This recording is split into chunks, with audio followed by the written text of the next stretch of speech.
Super Breakfast. Kibiashara zaidi. Yes, mambo vipi? Karibu sana kwenye Kibiashara Zaidi, utaratibu mzuri ambao huwa tuko nao kuhakikisha kwamba tunazungumza nawe kuhusiana na masuala yetu haya ya kibiashara. Sasa leo kutoka 88.1 Dar es Salaam, nami ni John Lupokela na kupeleka moja kwa moja pale Bukoba, Kagera kwa rafiki yangu Livinus Feruz kuweza kufahamu masuala mbalimbali juu ya kibiashara zaidi na masuala ya uchumi. Na kubwa zaidi, leo tupo kwenye kongani ya vijana iliyopo manispaa Bukoba mkoani Kagera, ambako pale bana tunakwenda kutazama ni namna gani vijana wanaweza kunufaika kiuchumi pamoja na fursa zilizopo ndani ya kongani hiyo. Katika kongani hii sasa, miongoni mwa kazi zinazofanyika ni pamoja na useremala, yani utengenezaji wa milango, madirisha ya aluminium, ushonaji wa nguo, urembo, utengenezaji wa vifungashio na masuala mengineyo mengi sana yanafanyika. Sasa hapa mwenzangu Livinus Feruz, yeye amezungumza na vijana wanaofanya shughuli zao za kibiashara na uzalishaji mali kwenye kongani hiyo. Kibiashara zaidi.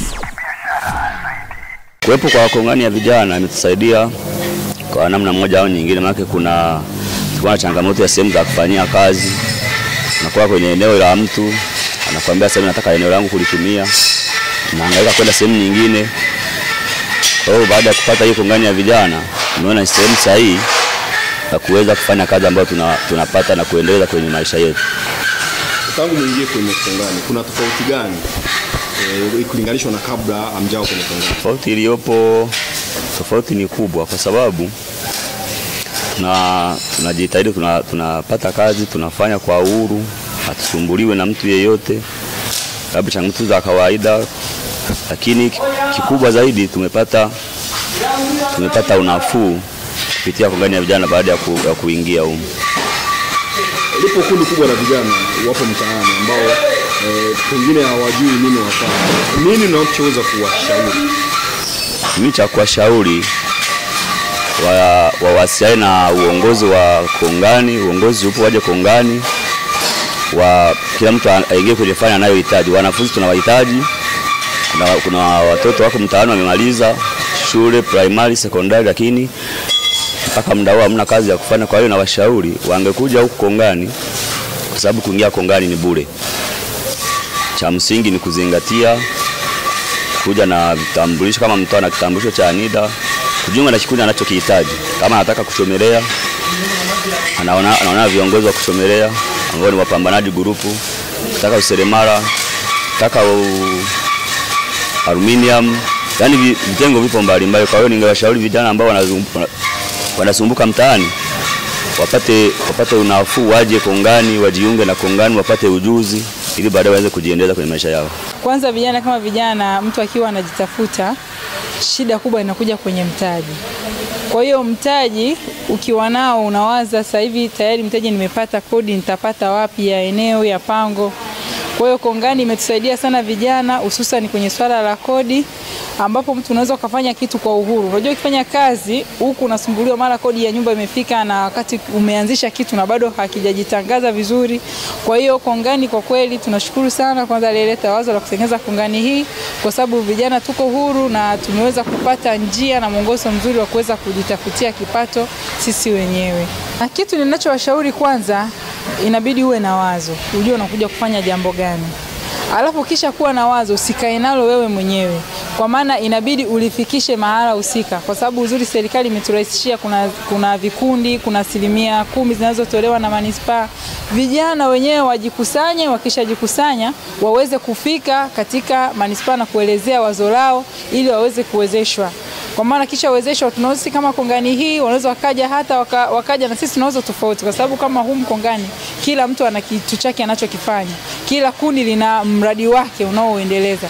Kwa hiyo vijana kama vijana ambao wako mtaani, inakuwa ni vizuri asikae mmoja mmoja, wakae kundi kama kundi, alafu waliwasilishe katika serikali, katika ofisi za mtaa, ili waweze kupata nafasi kubwa kama hii hapa, ambayo sisi vijana ambao tulijitambua tukatengeneza kikundi na wengine na vikundi vingine tumepata fursa hii, kwa sababu sisi hatukukaa na yale mawazo yetu ya miradi yetu peke yetu, tuliungana tukawasilisha, na tunamshukuru mama yetu mkuu wa mkoa kaleta mpaka wazo la kututengenezea hii kongani. Kwenye kongani ya vijana Tofauti iliyopo na nje ya kongani ni upande wa tuseme upande wetu wa masoko, upande wa kazi. Kuna kazi sisi tuliopo kongani kuna kipaumbele tunapewa upande wa kazi zetu. Kuna kazi zikitoka halmashauri wanakuwa wanajua kuna vijana wetu wapo kongani, lazima tuwapelekee kazi, tunafanya kazi kama hivyo, kuliko na vijana ambao wapo nje hawajajiunga na kongani. Kuna fursa nyingi wanapitwa tofauti na sisi ambao tupo ndani ya kongani hii. Lipo kundi kubwa la vijana huko mtaani ambao hawajui nini cha kufanya. Nini unachoweza kuwaeleza huko shule? Yaani mimi ninachowaeleza vijana, yani cha kufanya ni kukaa, yani ni kutafuta kama sisi tulivyojoin, tukatafuta kikundi, tukakisajili, tukaona cha kufanya nini, tukaenda halmashauri, tukatafuta vibali vyote vya kujiunga na kongani, tukajiunga, ndio wana tunaendelea hapa. Kwa huku pia kuna na fursa za mikopo vijana ambao labda mnakuwa mnahitaji kufanya biashara fulani. Mkishajiunga na kongani kikundi, mkakisajili, mkafikia vigezo vinavyohitajika, mkajiunga na kongani, kuna fursa kama mikopo, kuna kipaumbele upande wa kazi zinazotoka serikalini mnapewa, zinakuja hapa mnazipitia, ambao mnaweza mnafanya, ambayo mwezi mnaweza mkaachana nayo, lakini fursa ni nyingi kiufupi. Nini ombi lako kwa serikali au wadau? Ombi langu kwa serikali au wadau, kwetu sisi vijana wa kongani wazidi kutupa kipaumbele upande wa kazi. Yaani wajitahidi kazi zikipatikana za taasisi kama zinavyotoka, wakumbuke kwamba sisi humu kongani tumekuja kwa lengo ya kufanya kazi. Hatuhitaji kuwa tegemezi. Tunahitaji sisi ndio tutegemewe na watu walioko nje ya kongani. Hatuhitaji sisi tutegemewe. Tunahitaji sisi tutegemewe. Kwa hiyo tunaomba kama ikiwezekana kazi zikiwa zinatoka moja kwa moja wao wana direct kwetu, kama sisi vijana wa kongani tunafanya kazi.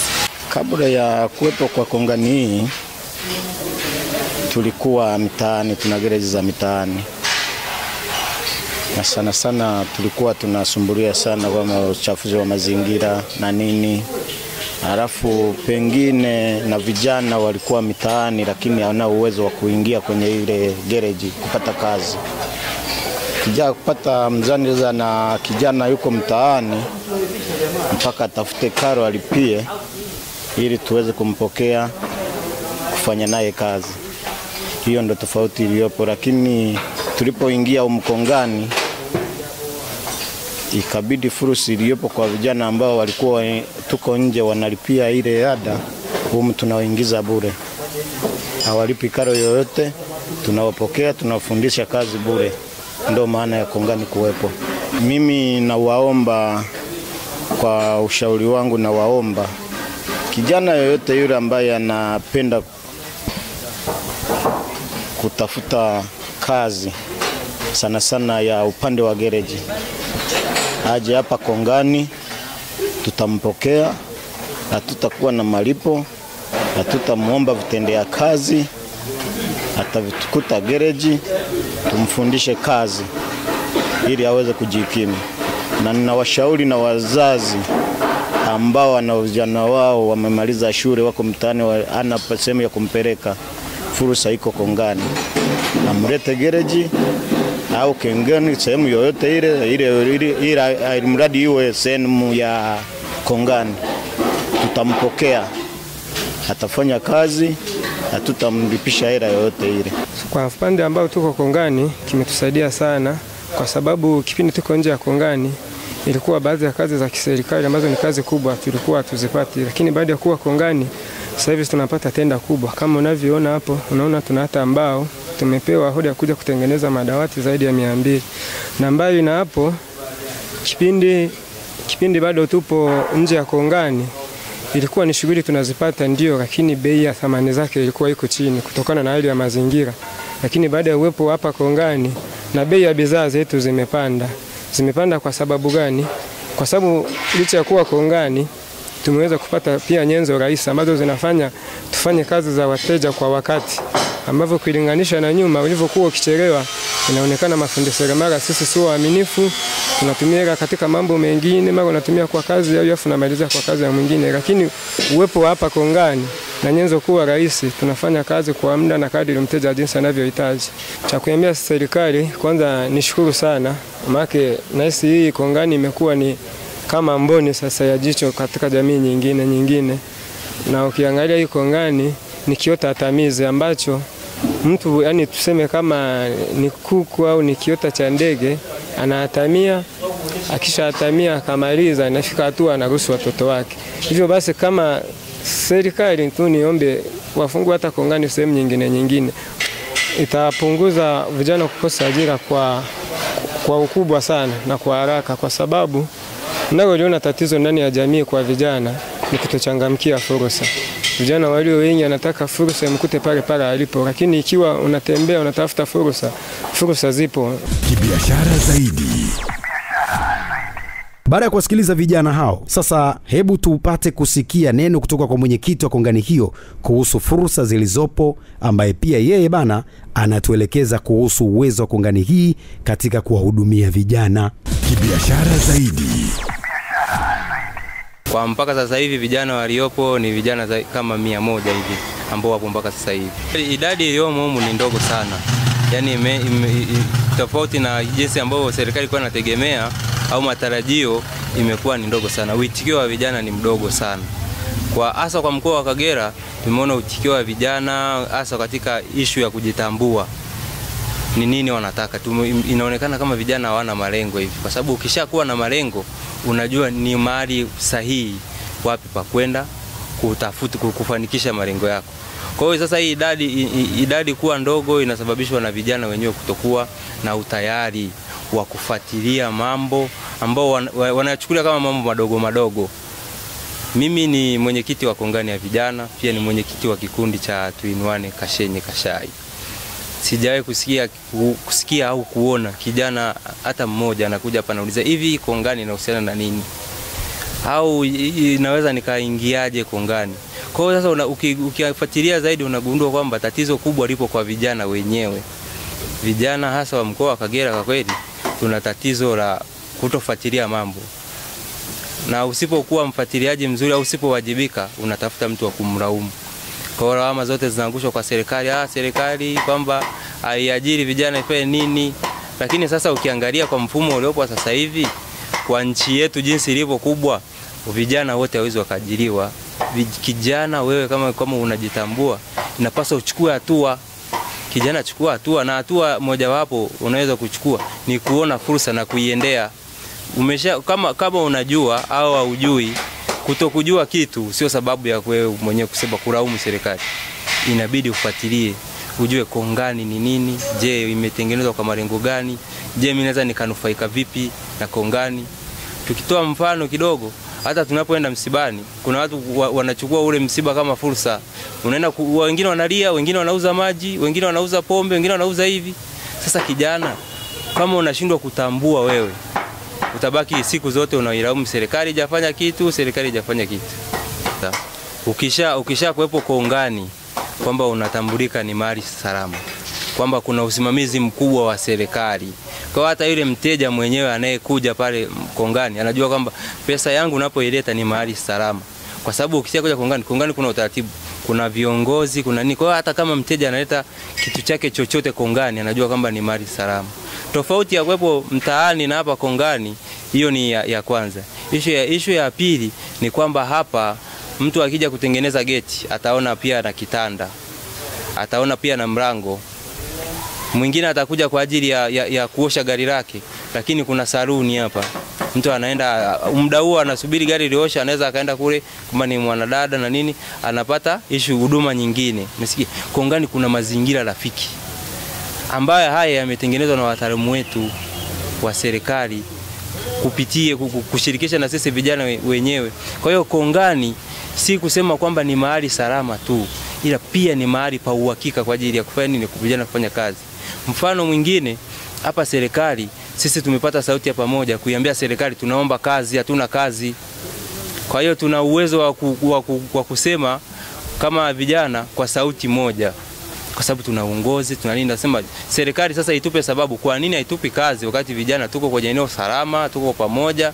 Sasa pia na sisi vijana tumepata kigezo mojawapo cha kuwajibisha serikali itupe kazi, na tumeanza kufanya hivyo kwa vitendo. Kupitia kwangu mimi ambaye ni mwenyekiti wa kongani, tunashirikiana kwa karibu sana na serikali. Endapo zinatokea fursa zozote zile ambazo sisi vijana tunataka tukazifanya, tunakuwa karibu na serikali, watupe mwongozo ni kitu gani kifanyike. Sisi ni vijana, tuna taratibu baadhi ambazo tunakuwa tunazijua, lakini tunapokuwa kongani hapa tunafikika kirahisi na serikali. Sauti yetu inakuwa ni kubwa. Tumeanza kuchukua hatua kwa kujisajili nesti kwenye mfumo maalum wa kutoa kazi za serikali. Tenda zote za serikali zinapitia kule. Kibiashara zaidi. Kwa kumalizia, ipi kauli ya mkuu wa mkoa wa Kagera Hajati Fatuma Mwasa, ambaye yeye amekuwa mstari wa mbele katika uanzishwaji wa kongani za vijana ambazo tayari zimeanzishwa kwenye halmashauri mbalimbali za mkoa wa Kagera? Huyu hapa akizungumza. Kibiashara zaidi. Msingi lengo la serikali kuanzisha kongani ile ni kuwawezesha vijana wengi kupata fursa ya kufanya shughuli za uzalishaji mali. Kama ambavyo mnafahamu kwamba soko la ajira limekuwa halitoshi dunia nzima. Kwa hiyo anahitaji kuajiriwa baada ya kumaliza masomo anaweza kuchelewa sana, tofauti na yule ambaye anaweza kujiajiri mwenyewe. Na kwa sasa mkazo wa serikali umewekwa zaidi kwenye elimu ya amali au elimu ya ufundi kuliko elimu ya kawaida hii ambayo haimjengi kijana kujiajiri mwenyewe mara tu anapomaliza masomo. Kwa hiyo mimi baada ya kufikiri sana na kuona kwamba vijana wetu tunaweza kuwafanyia nini, nikaona kwamba ni busara tukawa na kongani kama zile. Kwa kweli nilipofika Kagera nilikuta miradi mingi, maana tunapewa fedha nyingi, tunatakiwa tutoe 10% ya mapato ya halmashauri kwa ajili ya kuelekeza kwa makundi matatu muhimu: wanawake, vijana na watu wenye ulemavu. Lakini nilipofika Kagera nikakuta fedha zote karibu zinazotolewa kwa ajili ya vijana 70% zaidi ya 70 inaelekezwa kwa bodaboda. Kwa hiyo nikawaita maafisa wangu wa maendeleo ya jamii na maafisa wa vijana kwa pamoja, tukakaa nikawaambia wasione uvivu kufikiri na wasione uvivu kuwaendeleza vijana, kwa sababu kwa vijana walikuwa wanawapa bodaboda, kwa wanawake wote wanasindika mengopiko, mbilimbi, achari. Nikasema hapana, yako mambo mengi ambayo wanawake wanaweza kufanya zaidi ya kusindika achari, na wako mambo mengi ambayo vijana wanaweza kufanya zaidi ya kuendesha bodaboda, kwa sababu ukiangalia hata kuendesha bodaboda sio kitu cha milele, yani sio kitu endelevu, ni kitu ambacho utakifanya baada ya muda fulani, umri umesogea, umechoka, huwezi kufanya tena. Kwa hiyo nikaanzisha mpango huu wa kuwa na kongani za vijana ili waweze kufanya shughuli za ufundi. Kwa mfano kwa manispaa, kongani ile ni kubwa sana. Tunafanya nini? Tunachonga vitanda, viti na kadhalika, kwa maana ya uchongaji wa samani, lakini tunafanya kazi ya welding, wanaotaka kazi zote za vyuma, kutengeneza vitanda vya chuma, madirisha, milango, mageti na kadhalika tunafanya, lakini tunafanya aluminium, lakini tunafanya majiko yanayotumia nishati kidogo, majiko banifu, majiko ambayo yanasaidia matumizi ya nishati safi. Tuna watu wanaofanya nguo, batiki, vipodozi, urembo, ushonaji na kadhalika. Lakini tunao watu wa magari, vijana ambao wanafanya ufundi magari, na wale ambao wao hawatengenezi magari lakini wanaosha na kuyapiga polish na kuyapamba na kadhalika. Sasa ukiangalia mchanganyiko huu unaona wazi kabisa unaweza kuchukua vijana wengi wa fani tofauti wakafanya pale. Lakini kinachotupa faraja zaidi ni kwamba tunaweza kuwapa kazi nyingi sisi wenyewe. Watu tunataka madawati, tunawapa wanachonga. Tunataka milango, tunajenga zahanati, tunajenga shule, tunawapa wanafanya. Na wamekwisha anza kufurahia hilo, wanaona kabisa kwamba kumbe hii kazi inalipa. Na kinacholeta faraja zaidi, wanaweza kuwachukua wenzao. Kwa sababu tulipoanza 1% kubwa walikuwa ni wale waliotoka VETA, ili kiweze pia kuwa kama chuo cha mafunzo cha kwa train wenzao ambao hawakupata fursa au bahati ya kuingia VETA. Kwa hiyo wenyewe kwa wenyewe wanafundishana, na tunaona vipaji vikiibuliwa na kukuzwa, wanakuwa mafundi mahiri kabisa. Na hili linatupa faraja kubwa, kwa sababu tunaona kwamba sasa malengo yanakwenda kutimia. Tuna chuo cha VETA, tuna shule ya sekondari ya VETA ya ufundi, lakini pia tuna kongani ambayo inafanya shughuli za vijana. Na mpango huu sio kwa manispaa ya Bukoba peke yake, ni kwa mkoa mzima wa Kagera. Kwa hiyo ukiangalia Misenyi tuna kongani kubwa, wako wanaotengeneza chaki, wako wanaotengeneza unga uliowekwa madini joto na wanauza sana, na tunauza mpaka kwenye mashule kwa ajili ya kupunguza utapiamlo na udumavu. Lakini tuna vijana wanaotengeneza matofali na kadhalika. Ukija Karagwe wako wanaofanya shughuli mbalimbali, wengine wanatengeneza mbolea, wengine wanatengeneza viatu. Ngara hali kadhalika wako wanaotengeneza viatu, mikoba ya wanawake, matofali, mafundi. Lakini tuna kundi kubwa liko kwenye kilimo cha parachichi, na baadaye wataingia kwenye kuongeza thamani ya parachichi ili liweze kuuzwa kabla halijaoza. Ukija Bukoba vijijini tunayo pia kongani, wako na vijana wanaotengeneza unga ulioongezwa madini joto, wako wanaotengeneza hizi bidhaa za kusindika kwa maana ya food processing, wanatengeneza jam na hizo achari au mengopiko pilipili ile ya kusindika. Ukienda Muleba tunao vijana ambao wanatengeneza magari, wanauza bidhaa za magari, oil na other lubricants. Lakini tunao wanaofyatua matofali. Ukienda Biharamulo wako wanaotengeneza asali, wako wanaofanya ufundi na wako wanaofanya kilimo. Ukienda Muleba pia tuna shamba kubwa la vijana wanaofanya kahawa kule Makongora. Kwa hiyo kwa kifupi tunafanya kazi kubwa sana ya kuwasaidia vijana. Mpango upo, lakini tulikuwa tunataka kuwachukua vizuri, kwa sababu hatutaki tuwachukue ovyo ovyo alafu kije kuwa kijiwe chenye fujo, kijiwe cha fujo, kwa sababu tumeona maeneo mengi unawaunganisha vijana, lakini ukikosea namna ya kuwachukua, namna ya kuwa recruit, unajikuta umetengeneza kijiwe cha vurugu, ugomvi, kutwa wanashinda, wanabishana, wanagombana, na wengine wanaanza kuleta siasa, wanaingiza kwenye shughuli ya uchumi, wanaingiza siasa. Kundi hili CCM, kundi hili upinzani. Sasa sisi sio interest yetu. Interest yetu ni kuweka vijana ambao akili zao, fikra zao, mitazamo yao, ari yao na dhamira zao ni kujikomboa kiuchumi. Kibiashara zaidi. Naam, bila shaka kuna kitu umechukua kutoka kwa rafiki zetu ambao wamezungumza siku hii ya leo, umewashuhudia kupitia kwenye kibiashara zaidi. Nikushukuru wewe ambaye ulikuwa nasi tangu tunaanza mpaka sasa hivi tunatamatisha. Kwa wakati wote, langu jina ni John Lawrence Rupokela na hii ni kibiashara zaidi. Super Breakfast. Kibiashara zaidi.